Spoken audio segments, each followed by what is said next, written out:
This isn't my chair. This isn't my chair. Is this the remake? Well, all good things must be remade. Should they? I guess we'll discuss it.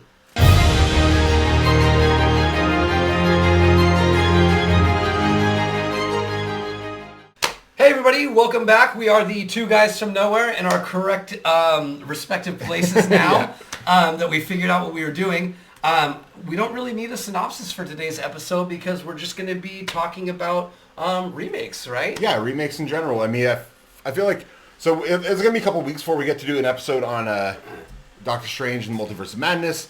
Felt we wanted to throw in an episode that was just sort of a random topic. And I kind of want to do these every now and again. Off topic. Yeah, off-topic stuff. Off-brand. That are, you know, we're not doing a spoiler cast. And I thought the idea of just talking about remakes in general was a good one to start off with. Kind of akin to our Mortal Kombat episode, where we were mainly just talking about video game movies. Mm-hmm. But although we did shit on Mortal Kombat through that too. We did.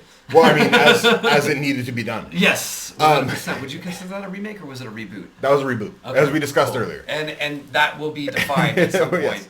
So, and the reason remakes too, another one is because there's always that idiom or that shit people say about the only things coming out are comic movies or remakes.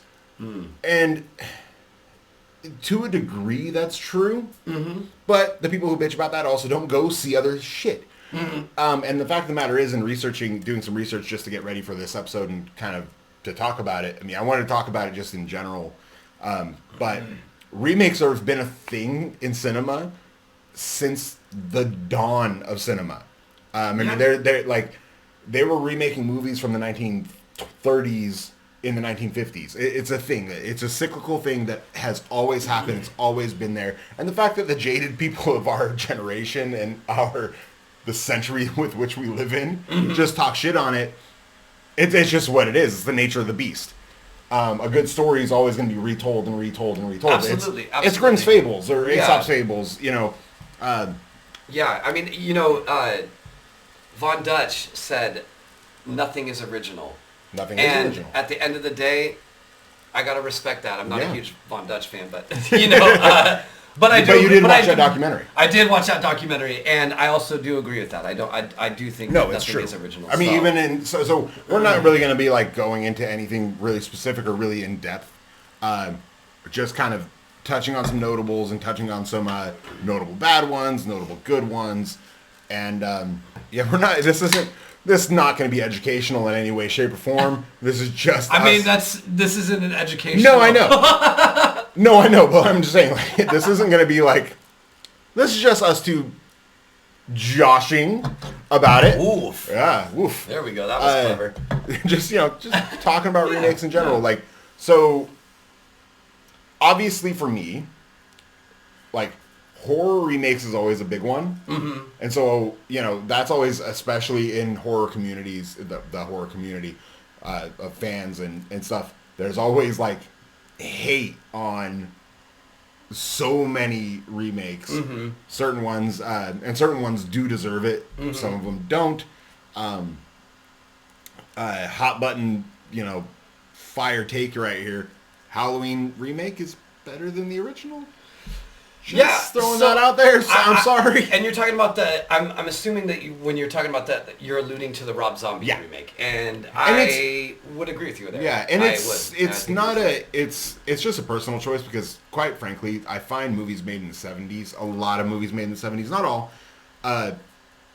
just lack something. Yeah, they're just a little bit boring. Mm-hmm. The run times are always super long and in general, so it's like when there are remakes, especially for movies from the 70s and definitely the 60s. That's why I always kind of like the remake more. Yeah. Well, and so I think an interesting thing to discuss about that, and one thing I did want to point out, and I don't know if you would agree with me here, horror movies seem to be the movies that have the most remakes, realistically. No, yeah. Right? They're the most, they're generally the genre that gets remade the most is horror movies. Actually, ironically, in research for this, you know what movie has pretty much the most remakes? What? Brewster's Millions. So I have no idea what that is. You 100% do from the 80s. It was a movie with Richard Pryor. A guy like inherits $1 million or a bunch of money from like a. Oh, okay. But he has to do something to get married before he can actually have the money. Okay. But like there's 7 of those. Under the same title. Like or like 2 or 3 have different titles. Like Blank Check.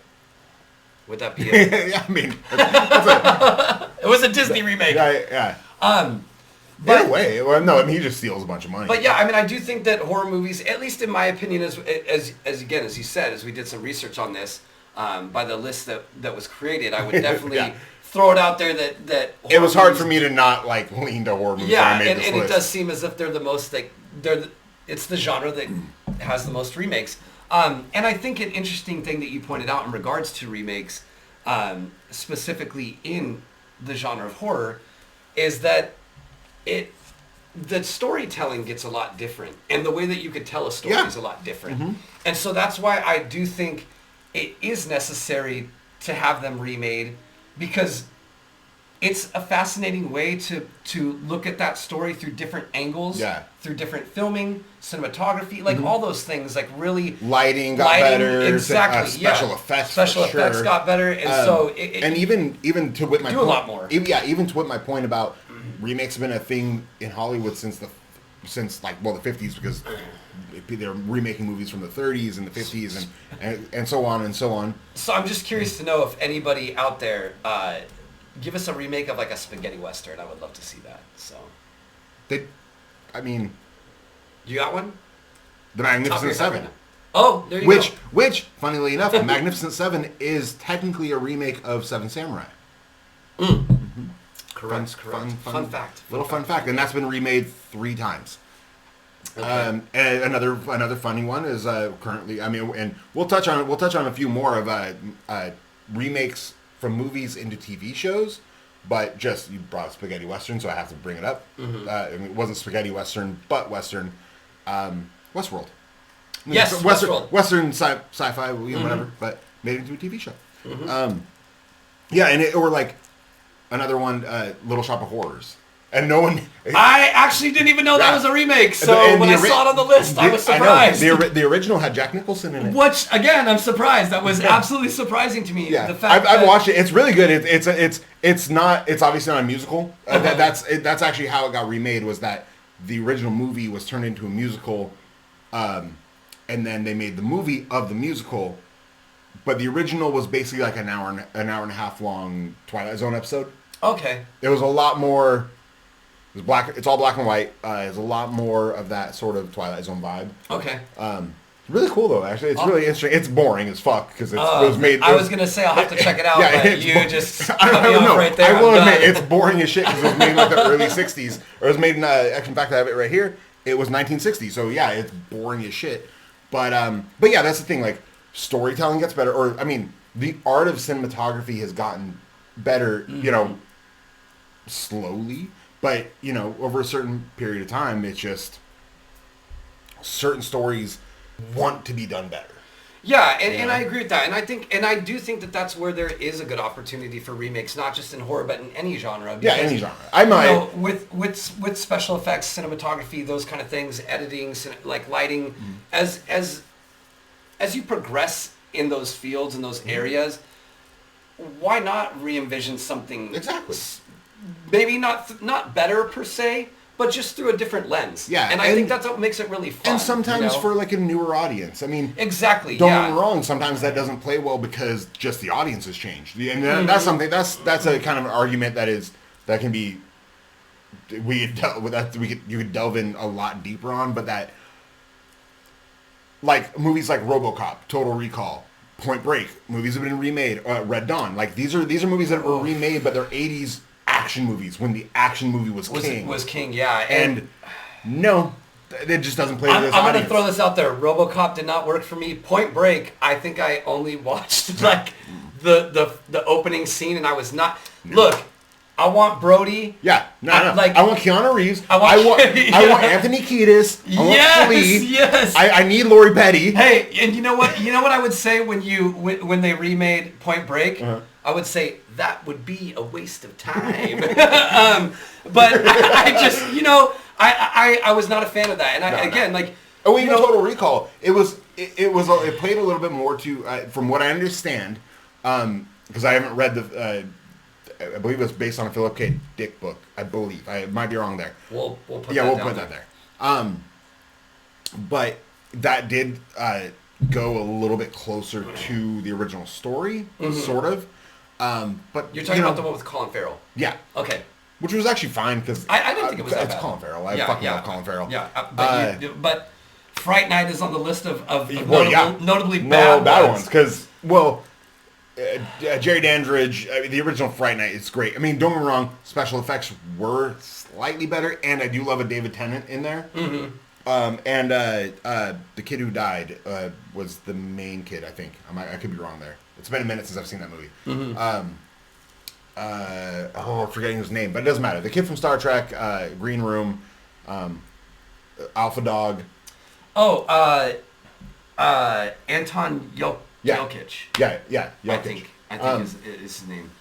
Yeah. I love him, and I love Colin Farrell. Like it was an okay movie. I put it in notable bads just because it just doesn't hold up to the original, even though the special effects are better. Actually, that's even hard to say because, quite honestly, the practical effects of the original were kind of better.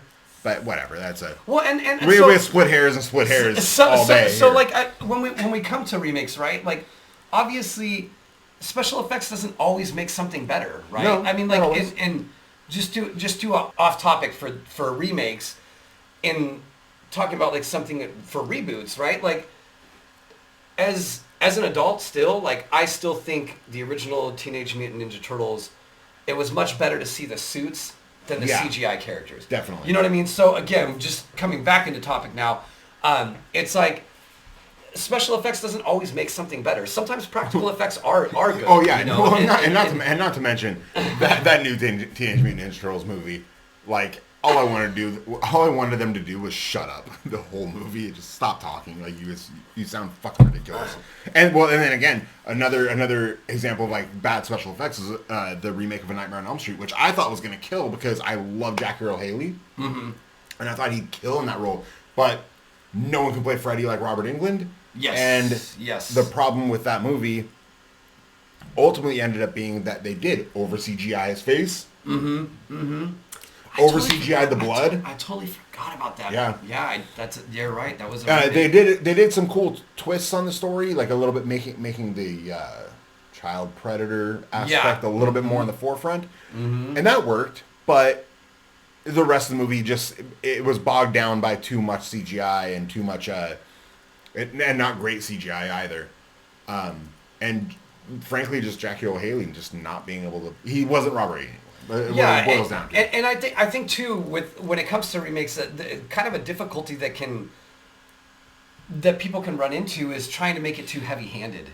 When like at the end of the day, like let's be honest, like a Nightmare on Elm Street is a horror movie, but it's also like campy, a little ridiculous. It's fun. It's a fun. Well, horror it gets more fun as you go along. The series, yeah. But I mean, like it wasn't necessarily meant to just be this like terrifying horror movie. Where I think with the remake for A Nightmare on Elm Street, it took away elements. It took away a lot of the fun. Exactly. That made the original so good. Yeah, even the first movie, even though I'll argue as a huge Nightmare on Elm Street fan, like that the original movie is the scariest. Well, the part 1 and part 2 are the scariest, the actual scariest ones, and then the 3 on, even though 3 is my absolute favorite in the franchise, they got more fun. It's like what you know. Like, I don't really watch Dream Warriors to be scared. I like Dream Warriors is fun. It's just straight up fun. Yeah.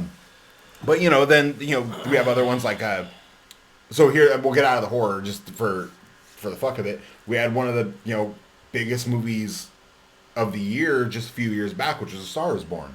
The one with You said you hadn't seen it, but with Bradley Cooper and So I haven't seen either of Lady them. Gaga. I haven't seen either of them. There's like so. 4 of them. Okay. Yeah, the original was Chris Christopherson, and I cannot remember who the girl was, and it was from the late 70s, I want to say. Mm-hmm. I meant to write down the years. I wrote down the years on some, and I meant to write them down for everything, but time is of the but essence. yeah. Well, if you watch our riffage video, know what I've been doing with my time. 86 hours. 86 hours as of today. So as of day of filming. Once this is posted, I may be, like, I have 120 hours. That's a whole completely aside, but whatever. But that was a great film. It's basically, the story is basically about a sort of down on his luck rock star who discovers a singer, and they fall in love, but because she's also such a great singer, she sort of like gets bolstered to stardom, and he's already sort of down and out. It sort of reinvigorates his career, but because her star is rising, he sort of starts feeling like left out, like in her shadow, like left behind. Yeah, okay. And the egoism that comes with that, and the way those movies end is always sort of a dark turn. Okay. I mean, I think it won an Oscar, right, for something. It won like several. So I mean, it must be good. And I think some Grammys too. Really? Yeah. Okay. Because the songs from that movie were everywhere. Okay. Then another, well, we took with another reason, like, kind of I thought of this was the recent Dune remake, which neither of us have watched, so we're not going to spend too much time on it, or any time at all. Which it's whatever. I mean, I like the cast. I love the cast. I think the casting is great. I mean, visually, everyone needs to get off Timothy Chalamet's dick because he's not a good actor. Nor is he that good looking, so everyone needs to get off Timothy Chalamet's dick. I don't know. I think he's a pretty attractive guy, but he's like 5'2". Whatever. But I just, for me, Dune, I think the reason why I didn't really get involved in it was because although it looks visually beautiful, it has some good actors in it. I really have a tough time investing that much time into a movie that I really don't know that much about or not too excited to see. And quite frankly, I barely remember the original Dune. Me and too. I know I watched it as a kid. Mm-hmm. Yeah. But I barely remember it. And I know from documentaries I've watched, it's known as the unfilmable story. Mm-hmm. But they keep trying to fucking do it. Literally, look up any documentary about Dune and how many people tried to adapt it to screen, and it finally took them like 20 years to get the one back in the 80s done. But if you look at it now, it has to be plausible because look what they did with Lord of the Rings and then The Hobbit. Yeah, but no one ever said that. Ever said that was unfilmable. And also, but if you were reading the books, I would have been like, "This is unfilmable." Yeah, true. I mean, I mean, there's 8 movies? Yeah. Harry Potter, 9 movies? Well, that should have been 8, but whatever. Well, yeah, because the last one was 2 parts. Yeah. But I mean, again, so let's just assume that that's off topic completely. Off topic, but Dune is possible. Some other bad ones. The worst one, my fucking held up high opinion. Sorry, Charlie and the Chocolate Factory. Like, why remake that movie? You know what? And I agree with you with Charlie and the Chocolate Factory, and this was an unfortunate situation, I think, with this movie because Tim Burton kind of, I think with the, as we were talking earlier about CGI and special effects and those things and how much they can bring to something to being good, this completely, CGI, special effects, I think completely ruined Tim Burton's movie. Definitely. Tim Burton's aspect of what made his movies so good. Yeah. Because you talk about like Big Fish, which like has CGI and stuff, but really, really well done. Exactly. And and that movie looks like a watercolor painting. It does. And the thing is that it's exactly when you look at Tim Burton's style, it's always been big on the sets. Mm-hmm. Like the set design was big. So now if you pull that away and you just try to throw everything in with George CGI. Lucas Yes, exactly. Yes, that's a best way to say it. Yeah. It really takes away from what makes his movies so good. And with Charlie and the Chocolate Factory, the first thing is like Gene Wilder Yeah. is irreplaceable. That's Willy Wonka. He's irreplaceable. I mean, he's such a fantastic actor. And not to mention the songs from that movie, I the love way Johnny that's- Depp, but he just couldn't. You can't take away what and also Gene Wilder he made it creepy. He He did. made him creepy, Yeah. And like you said, the songs, you get to the songs, they're just not... There were like weird like takes on pop songs, which Yeah. just didn't quite play. I mean, and then not to mention the way the story plays out in that movie, it's a lot darker. Which I mean, again, it's Tim Burton, so you know whatever. Yeah. I'll forgive that. But you know the ending of Willy Wonka and the Chocolate Factory, the original version, is just so heartwarming and touching. It is. And then to have that movie where like he's just sort of, oh, you want to bring your family? Like, you know, kind of awkward about it. Yeah. It's sort of just weird, and it's not like it's just not a good look. And that's like where like, you know, some things, and in fact, this is like a perfect time. I did want to, just off the cuff, what's a movie, like 3 movies that should never be remade? Mine. Yeah. Okay. Just off the top of your head. Off the top of my head, Back to the Future. Perfect. Who Framed Roger Rabbit? Loving it.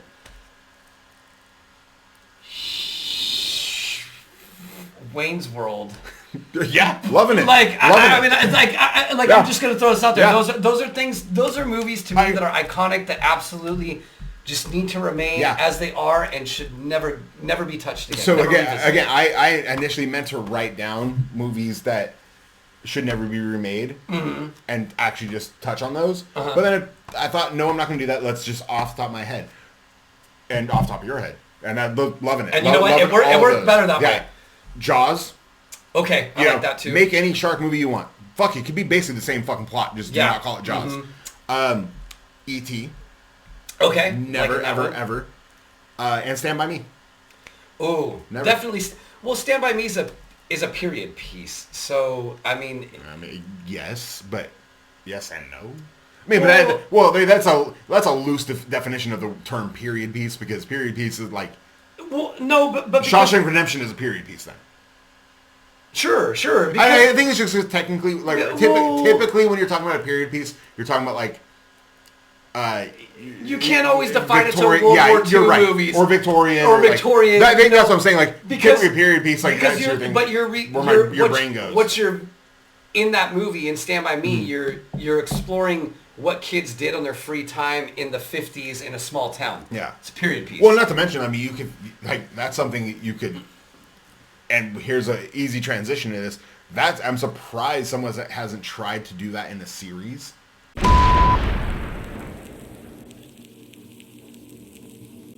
Yeah, and again, like, I mean, sure, somebody could redo that now, but I just don't think it would be as effective because social media, Well, the things that you have to do, I don't know. Like, That, you'd have times where, like, if you, like, were to, like, stretch out in a series, which a lot of people like to do with some of those older things, and you end up running into, like, stretching out storylines and plots and, like, weird stuff that doesn't even make sense. And, like, so I'm using this as a transition purposefully to talk about, well, not purposely to talk about this one, but it just kind of links with the way I'm doing this, the way I'm saying this. But Bates Motel. Did you ever watch that? I did not. So I heard it's really good. It is. Well, it gets really good. And the final season pissed me off because the final season basically is the plot of Psycho. Only, like, he's still young. It's weird. But they throw in so much stuff. Like, there's a drug ring and a drug cartel. And then, like, the mom's crazy. But she's not really crazy. She's just sort of controlling. But not even that bad. Just kind of, like, protective of her kid. It's more that he's always been crazy. It just kind of takes a lot away. There's, like, so many weird subplots that go on throughout that series that you're like, why is this even here? You know? Yeah, and like, why'd you make a Psycho show to, like, throw in this weird drug cartel in Portland or wherever the fuck they are? And I think that you know, you saying that, because obviously I haven't seen it, but it is still really good though. It was good. But, it is really good. It just took me a minute as a Psycho fan to get there because I was. And I think with that, like you said, there's no necessary reason to taint an idea of something that doesn't necessarily need that much explanation. Yeah. So why go explore all these other things to be like, well, this is why his psyche is this way. it's not necessary. It's called Psycho because he's a psycho. Yeah. Well, I mean, and they touch on it in the original film, but it's like... Yeah, his mother was obviously abusive, and that's why he kept her around. And yeah. But in this, because the mother's there, Vera Farmiga, love her, but I can never get her fucking name right. She's there the entire series until she finally dies, but it's very, very like she's there for a long time, like, and he's still been crazy. But like another example is the Scream one, the Scream series, which I never watched because but like they stretched that out. I don't know if it was like 2 or 3 seasons, but it's like, why stretch out that? So was it based off the Scream series? I have no idea, and I did literally zero research on that. I haven't seen anything on it. I haven't seen it at all, but that was my understanding. Or Teen Wolf, same thing. Like they just basically made Teen Wolf. They just basically made a tween drama. Michael J. Fox, man, that's my guy. I know, that's my guy. Dude. Oh my gosh. It's just a tween drama about, I don't know. It's like the same thing I harped on about Riverdale. Why do that? Yeah. So let's get into a couple. Let's get into just a couple notables that we do like. We'll get into a couple notables that we don't like. Yeah. For sure. And then I feel like we've done that, but yeah, no. Well, I mean, like we'll touch on some more. I mean, like I think we touched on some in detail.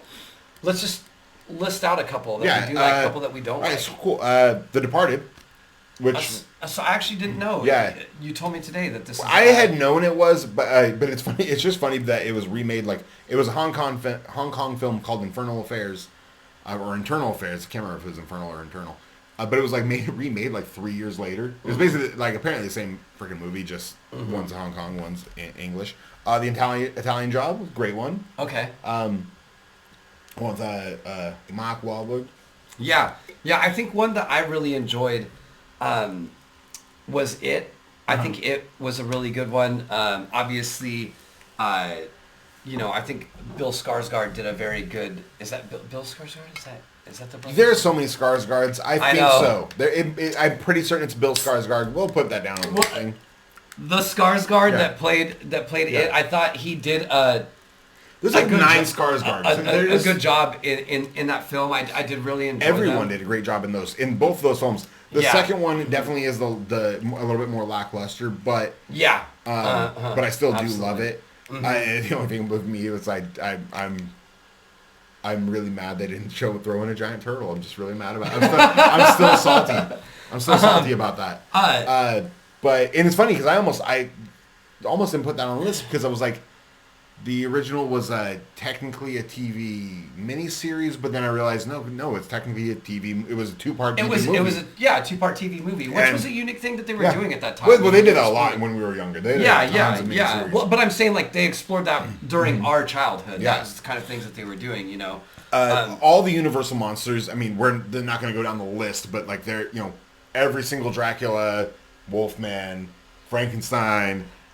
And Creature is like the only Creature of the Black Lagoon's like the only one who hasn't gotten like a legit remake. Shape of Water was supposed to be a Creature from the Black Lagoon remake.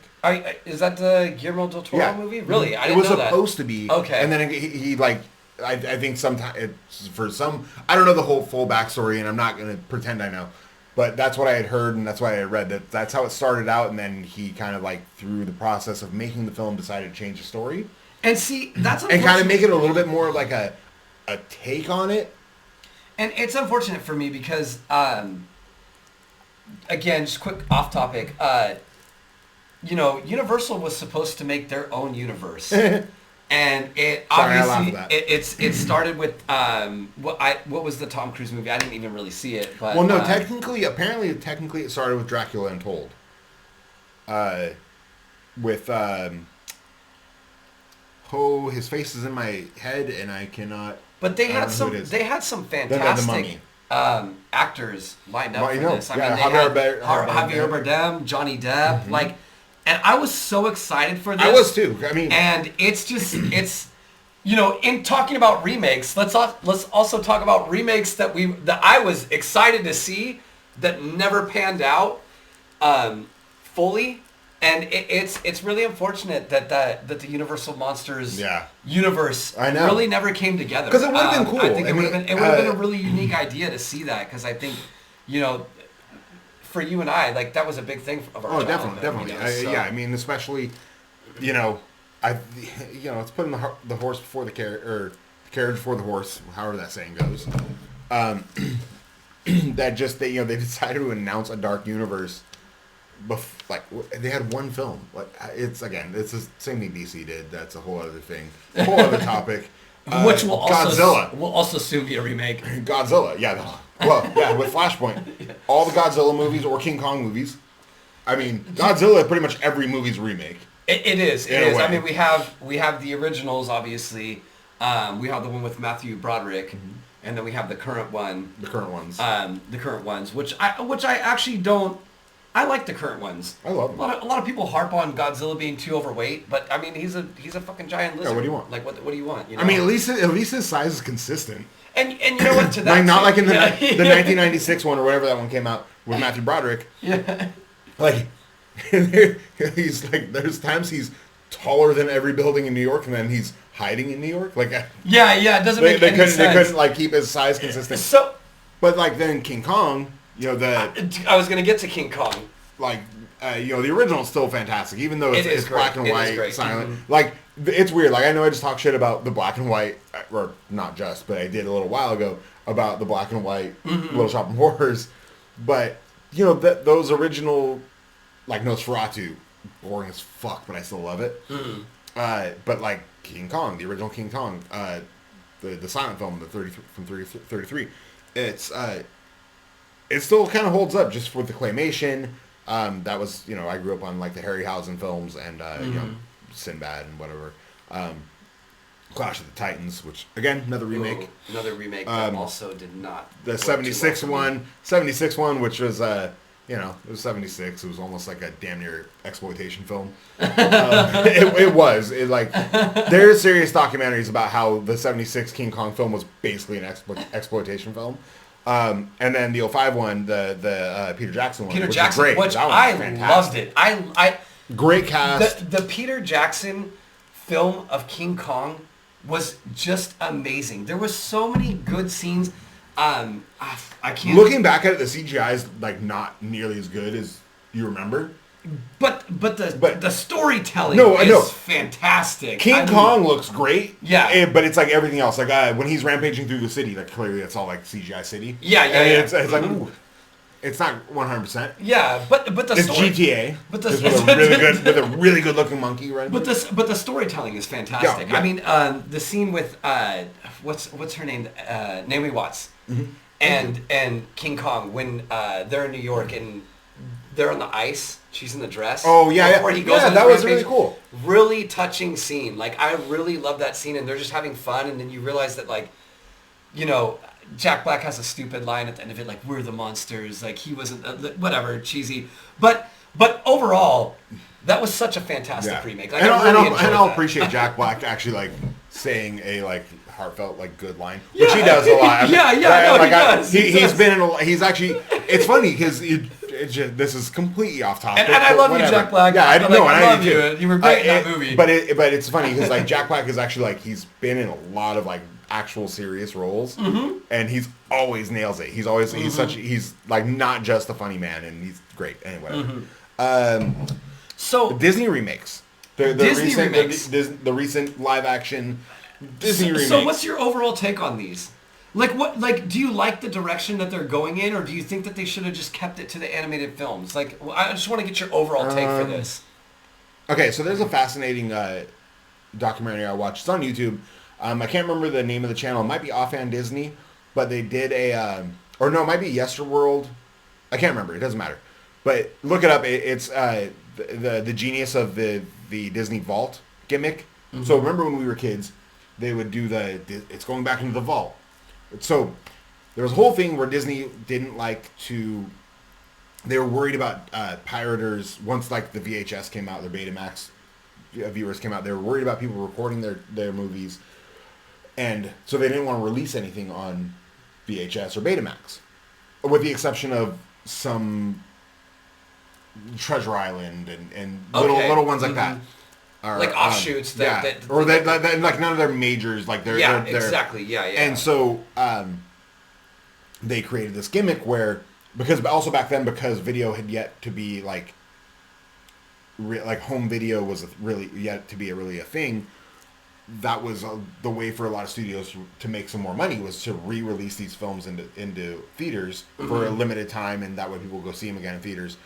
But otherwise, you never get to see them again, unless like a cable company or a TV station paid for the rights to be able to show it for a brief period of time. Okay. Disney never wanted to do that because they thought it took away the magic of that. Anywho, that being said, and none of those were really IPs. No, they weren't their IPs. That's the weren't funniest their fucking IPs. thing. That's the craziest thing about it. That's the craziest thing about it. But I still love you, Disney. Yeah, no, of course. Disney stan all day. But it's funny because then they started doing this gimmick where they would release the film for a limited time, and then it would go back in the vault. Then a couple of years later, they'd re-release it again. And then as DVDs and Blu-rays came out, they'd keep doing that gimmick with like new special features or whatever. So so there's like 8 crap billion versions of different movies. Well, not versions. I mean, it's not George Lucas again. Hey-oh. Still love you, George. I know, still love you. It's just, you know what you did. You know you're guilty. But so anyway, so and it's just funny because then we went to streaming services, and which will be a topic we can do another time. Yeah, absolutely. We'd love to. But love to venture into that. But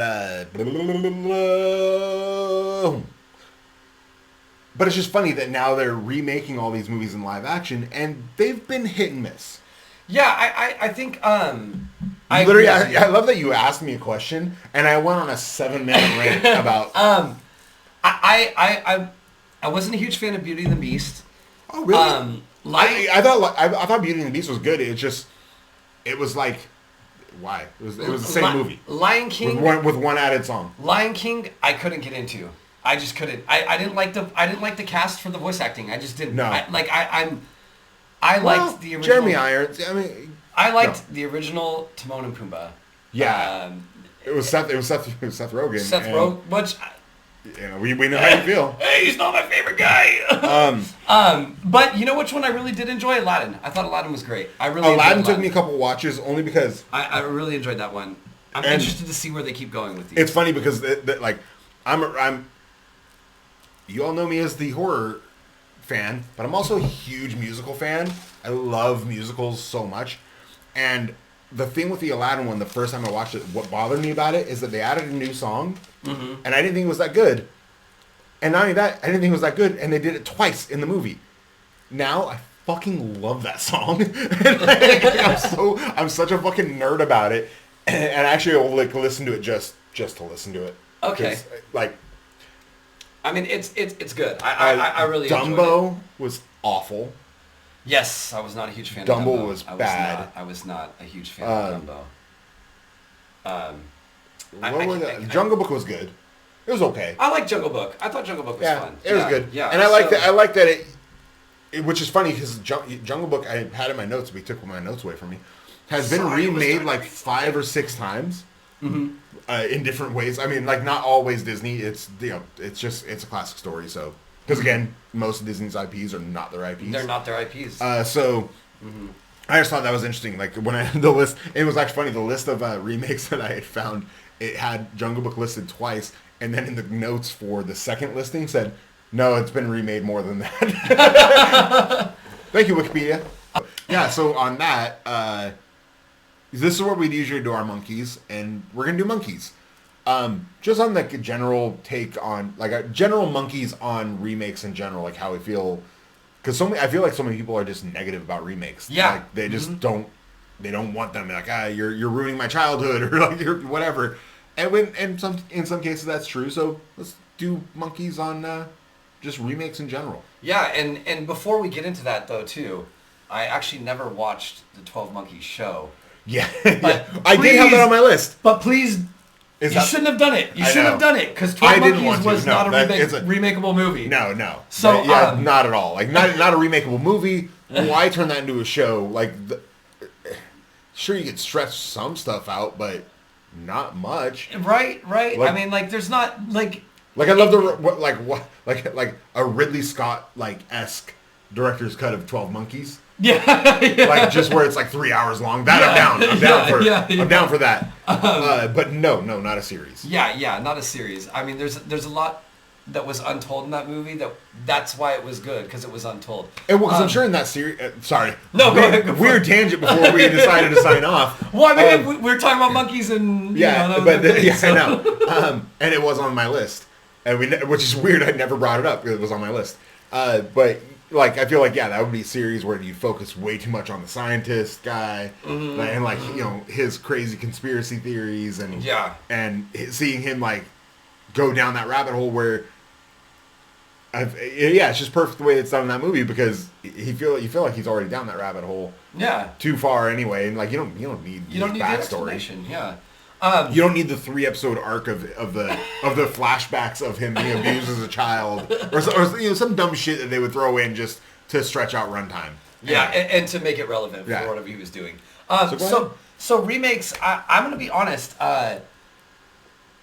I'm gonna give remakes a 9 out of 12. I actually, having done this episode and talking about some of these movies, there's a lot of remakes that I really do like. Yeah. And again, as I stated earlier, nothing is original, so there's no problem with revisiting or retelling of a story. I think it doesn't always work, but I don't think it's something that people shouldn't explore. I think everyone has a different perspective on what a movie means to them, what characters mean to them, and if they want to tell their different telling of that, they have the absolute right to do so. Yeah. I mean, as long as they get rights from the studio, I guess at this point. But, and as we two guys from nowhere always say, if you don't want to see it, just fucking don't see it. Yeah, just don't watch it. So, 9 out of 12 for me. I'm gonna be. I'm gonna go with you.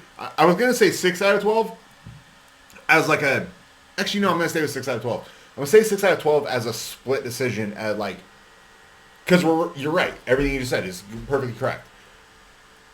And what I said earlier, like, remakes have been a... Fuck it. 9 out of 12. Because I'm gonna go with you. Only because, again, everything you just said, perfectly accurate. And then what I said earlier, remakes are nothing new. It's something we've been doing, in cinema at least, since the beginning of cinema.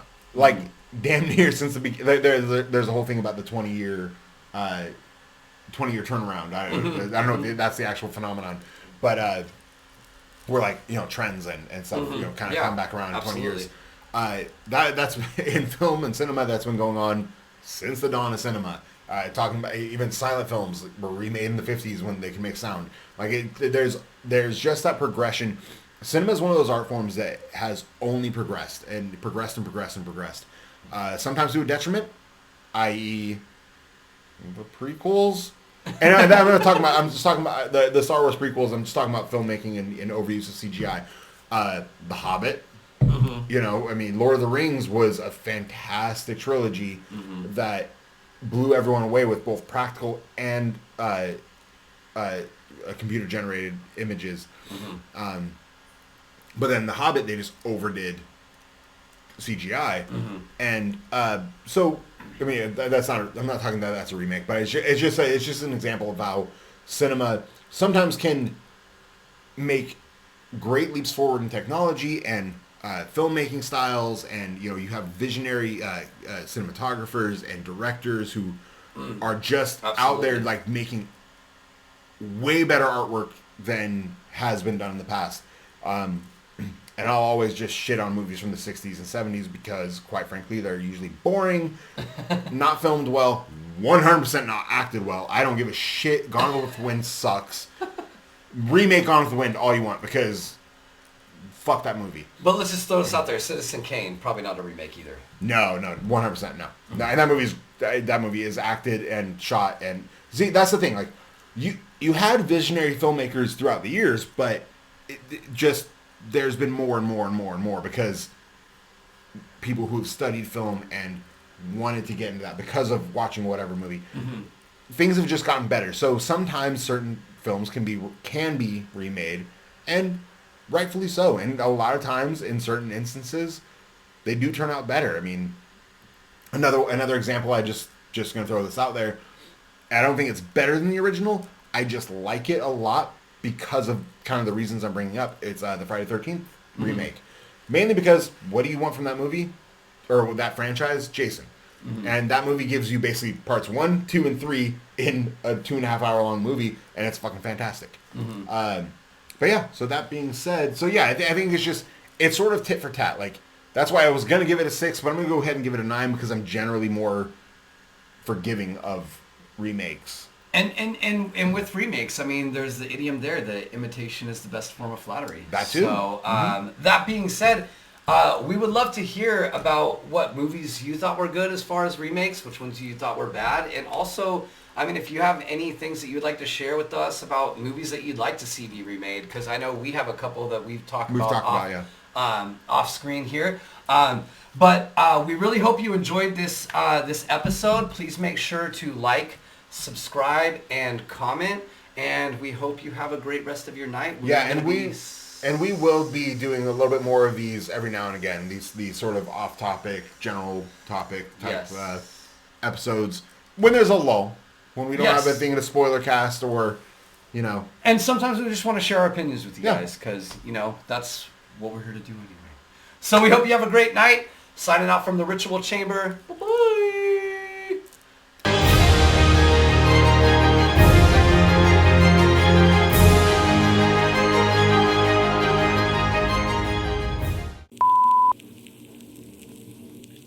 Except for that one, Pop-Tart. Shout out to Luna, the moon.